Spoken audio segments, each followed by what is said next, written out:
Assalamualaikum warahmatullahi wabarakatuh. Selamat datang di SciSnote. Rekan-rekan SciSnote, pada video pendek ini saya mau coba untuk membuat catatan tentang gempa yang terjadi dalam 24 jam terakhir di wilayah Indonesia, dan video ini saya buat tanggal 13 Februari 2022 pukul 17:39.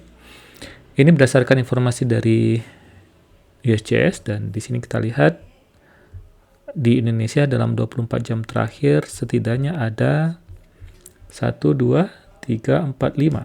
Ini masuk ke wilayah Filipina, tapi setidaknya ada 4 gempa yang terjadi. Dan selain itu ada gempa di Taiwan. Di Filipina, sorry. Sini Taiwan. Ini di Filipina. Ini di Mariana. Dan ini di Papua Nugini.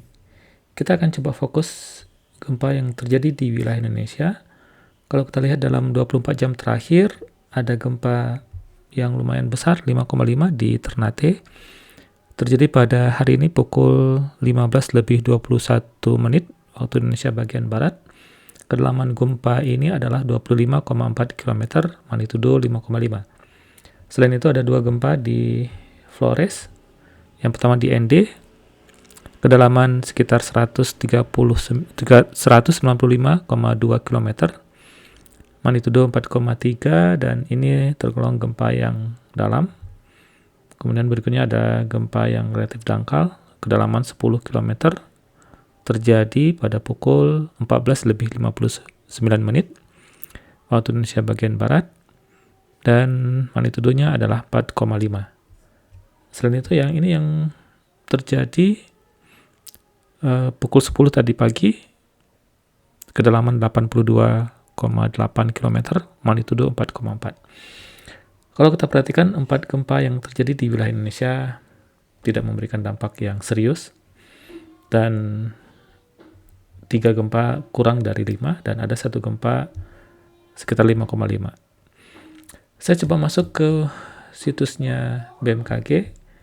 Ini dari situs BMKG kita lihat gempa yang terjadi di Laut Maluku atau di Ternate, magnitudo 5,7 berdasarkan informasi dari BMKG, dan kedalaman 36 km. Saya coba masuk lebih lanjut informasi. Kita coba lihat informasi lebih lanjut dari gempa ini.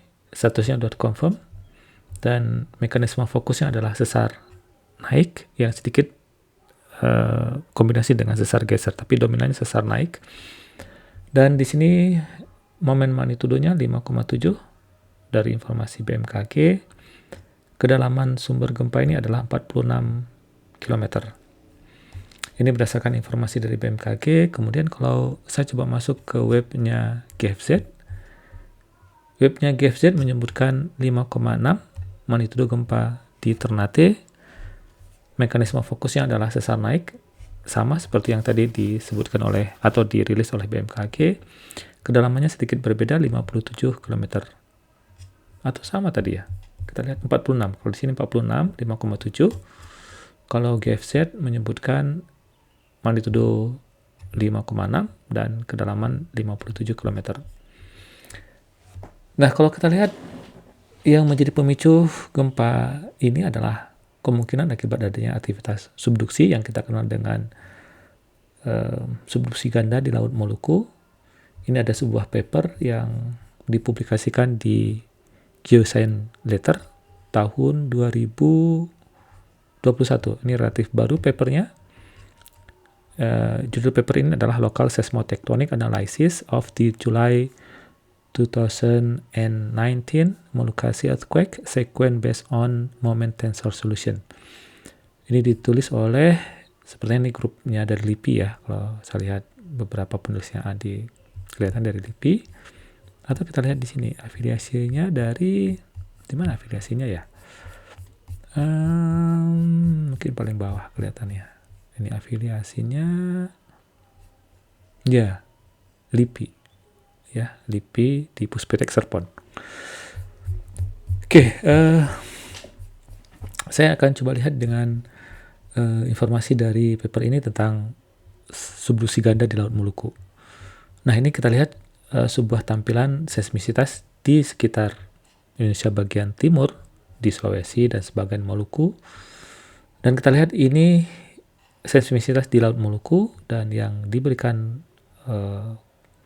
kotak warna kuning ini sebagai daerah yang menjadi studi yang memicu gempa tahun 2019 yang lalu.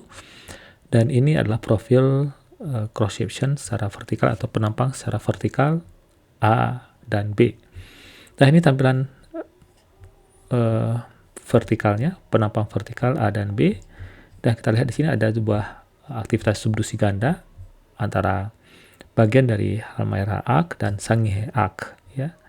Jadi yang mendorong Laut Maluku. Dan di sini dikenal dengan Sangihe double subduction. Jadi ada Sangihe di bagian barat dan Halmahera di bagian timur, kemudian mendorong bagian dari plate Laut Maluku. Nah, di sini tentunya akan mengakibatkan sebuah aktivitas kompresi. Jadi ada tekanan secara konvergen sisi timur dan sisi barat yang mengakibatkan gempa di Laut Maluku. Ini yang kita kenal dengan subduksi ganda di Laut Maluku. Tentunya banyak sekali gempa-gempa yang terjadi di sini, seperti yang terlihat di sini. Ini adalah aktivitas kegempaan yang terjadi di sekitar Laut Maluku. Kalau kita lihat gempa yang terjadi hari ini, saya ngambil referensi dari BMKG menyebutkan 46 km, ya. Kita coba referensi di BMKG, mengacu BMKG. Nah, kalau kita lihat di sini 46 km berarti di sini, ya. Ya, lebih kurang di sini lah posisinya.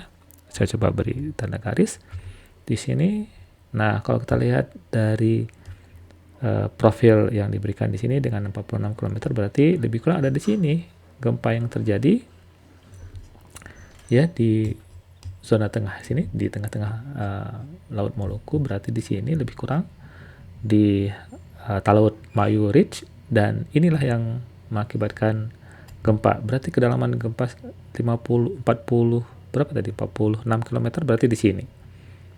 Ini berarti masih di dalam lempeng Laut Maluku berarti, ya. Lempeng Laut Maluku ya, akibat adanya tekanan dari sisi timur dan juga tekanan dari sisi barat. Nah, kalau kita lihat di sini memang profilnya adalah sesar naik. Ini adalah profil yang memberikan sesar naik, ya.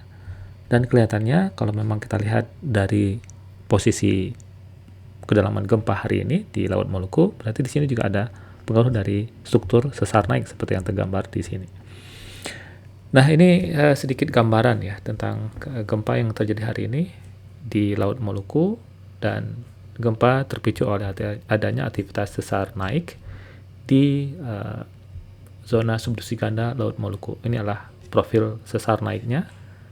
Kalau kita lihat ini akibat ada kompresi di sini dan juga ada kompresi dari sisi. Jadi dua sisi menekan secara konvergen. Oke, baik. Saya pikir itu sedikit catatan dari saya tentang gempa yang terjadi hari ini. Dan hari ini seperti tadi saya sampaikan bahwa ada 4 gempa yang terjadi di wilayah Indonesia. Ini 4 gempa yang terjadi di wilayah Indonesia berdasarkan informasi dari USGS. 2 gempa terjadi di sekitar Laut Flores, kemudian 2 gempa terjadi di Laut Maluku. Terima kasih, semoga bermanfaat. Assalamualaikum warahmatullahi wabarakatuh.